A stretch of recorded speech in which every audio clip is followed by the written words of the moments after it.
Well, hello and welcome to the Tammy Hotson Pillar podcast. Guys, I'm so excited about today. Today we are completing our series, Stuck to Unstoppable.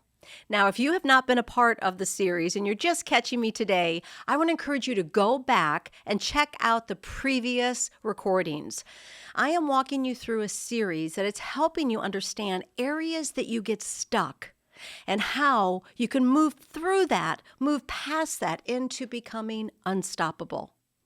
If you've not caught our series, I started off by talking the things that we get stuck with are our mindset, the environment we live in, and really the lack of belief that we can grow to become anything more than we currently are.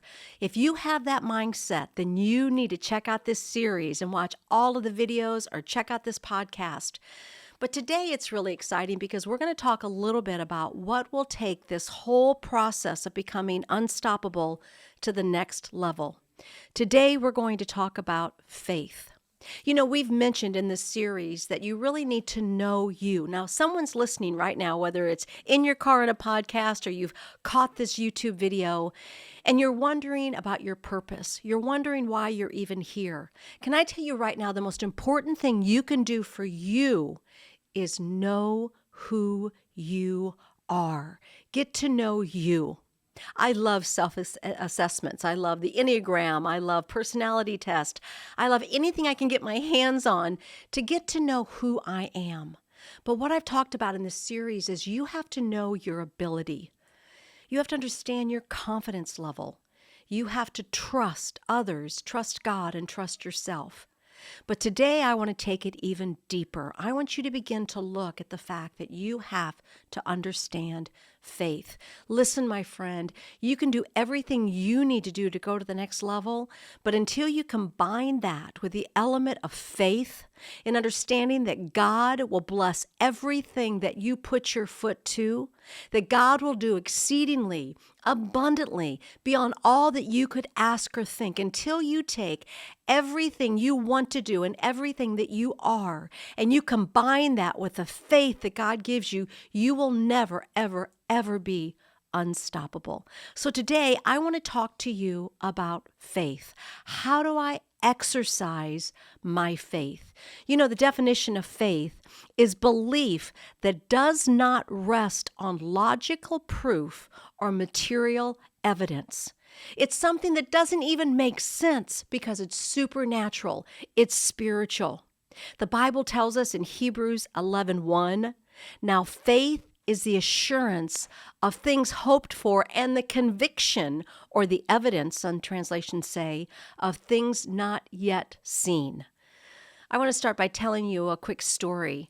Many, many years ago, when I was pregnant with our first child, I had gone into getting ready to go into labor, and I was in the delivery room, and I was so excited. You know, every mother fantasizes what that moment is going to be like when they hold their child in their arms and they look for the first time into the face of that beautiful child that they've just delivered. And I was in that transitional moment in the hospital, and I gave it that last push. And as my son was delivered at that moment, his lungs collapsed. And immediately they whisked my son off into the emergency room to do surgery. I was not able to hold my child. I was not able to look into my child's eyes. Matter of fact, when they took me into the recovery room, moments later, the nurse came in and told me that it looked very grim, and they did not know if my son would even make it through the night. Now, you can imagine being a young woman, a young girl, my first child. Not only was I distraught, I was confused. You see, months prior to delivering my son, I was working through a spiritual journey. I was working through a book called A Faith Workbook by Dr. Manly Beasley. I was on the journey trying to understand my own personal faith. Now, this great theologian, this great evangelist had a quote that he used to say. And he said, faith is believing it's so when it's not so in order for it to be so. That was his definition of faith. Now, I don't know if you're like me, but literally the first time I heard what he just said, I was confused. I couldn't repeat it, let alone comprehend it. I tried to memorize it. I tried to wrap my head around it. I tried to decree it and declare it, to live it out, but I didn't understand it until that day laying in that hospital room. The Holy Spirit came to me and said to me, Tammy, do you want to exercise faith? Do you want to see faith firsthand? Well, you have to believe it so when it's not so in order for it to be so. You see, you have to exercise faith that even though the doctors, nurses, and specialists say he may not make it through the night, you have to so exercise your faith, your belief, your trust in me that you decree it so and say it so, and you will see it so. And I'm telling you, as a young girl laying in that hospital room, I began to exercise faith. I began to decree and declare that I would not only see my son, but I would take that boy home from the hospital. Well, it was a long 6 weeks. I sat next to that little hospital bed for 6 weeks while I watched him become my faith experience. And not only did we walk out of that hospital and he was healed, but now at 42 years old, he is running the world. He is successful, he is confident, he is healthy, and he is whole. So I'm not sure if God just healed him or he also healed me, because he taught me how to exercise faith. Let me ask you right now, do you need to exercise faith in an area of your life? Because it doesn't matter how confident I am in my ability and my confidence and my trust and all the things that I've coached you on through this series if I don't exercise faith. The Bible tells us in Proverbs 3:5, trust in the Lord with all your heart, and lean not on your understanding, but in all of your ways acknowledge him. Faith is believing it so when it's not so, in order for it to be so. I want to walk you through what I like to coach, and they are the steps to faith. I'm going to walk you through 5 steps on how to understand faith and how to exercise faith. So the first thing you have to do in step number 1 is you have to know you have a need. Now listen to me. Some of us are so confident, so competent, so creative that we can get through just about anything. And you don't have to exercise faith. You find someone to help you through it, or you give up on it, or you push through. But let me tell you what, you will never exercise faith if you don't know you have a need. You have to reach the ultimate end of everything you are and realize you don't have any resource except for God. Until you come to that point, step number 1, until you come to the point that you know that you are desperate and only God can meet your need, you will never, ever exercise faith. Number 1, know you have a need. But then number 2, you have to believe that there is an answer. Let me tell you what, in all the years of coaching and pastoring, I have met so many people that aren't willing to see that there is an answer because they've given up. They don't have hope.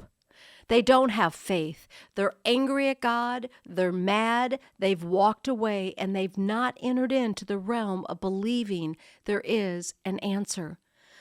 That young girl that I was in that hospital room, it would have been very easy for me to not believe there was an answer, to just say that I was a statistic, that my child was a statistic, that some children don't make it through, that this was God's plan for my life. Do you realize if I did not exercise faith, if I did not believe that there was an answer at that moment in that hospital room, I would have never seen my miracle? I'm speaking to somebody right now, because you may know you have a need, but possibly what you're not doing is believing there's an answer for your need.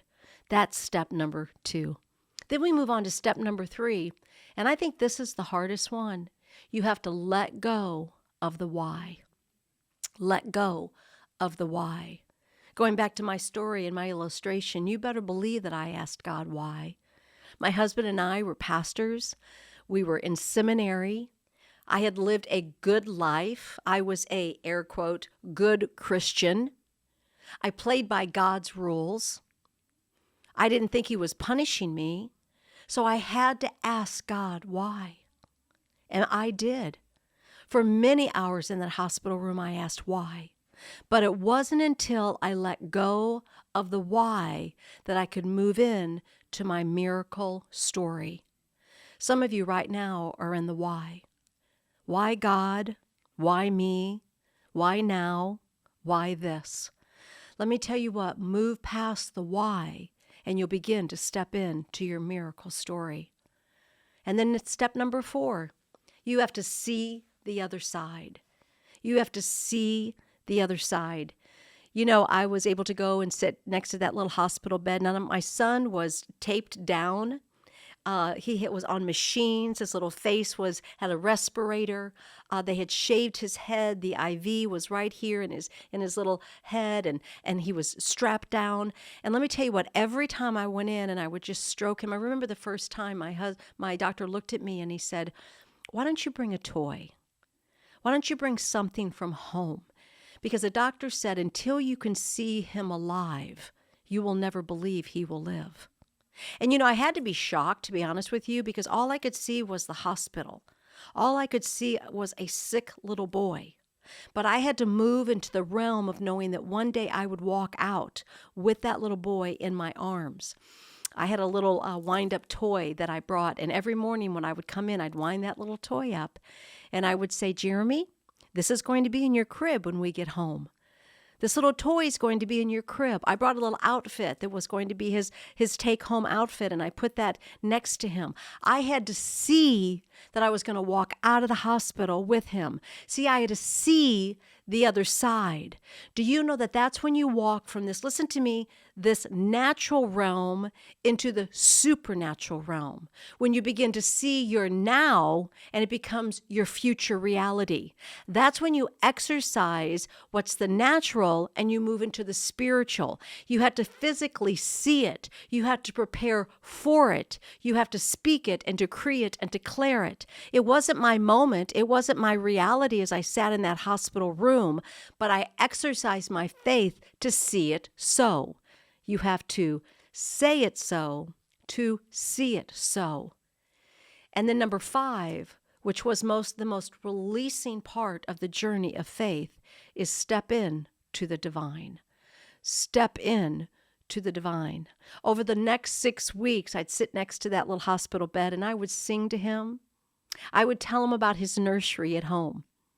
I would tell him about his grandma and his papa, who he was going to meet. I began to decree over him the young man that he would become.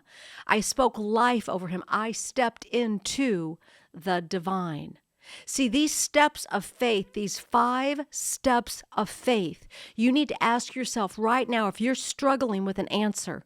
You're waiting for God to do something in your life. You know that you've done all that you can and it's up to God to do what only He can do.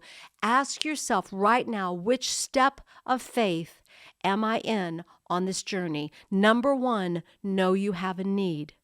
Number 2, believe there is an answer. Number 3, let go of the why. Number 4, see the other side. And my friend, number 5, step in to the divine. Faith is what God does when He exercises all of your supernatural willpower to see God do what you cannot do.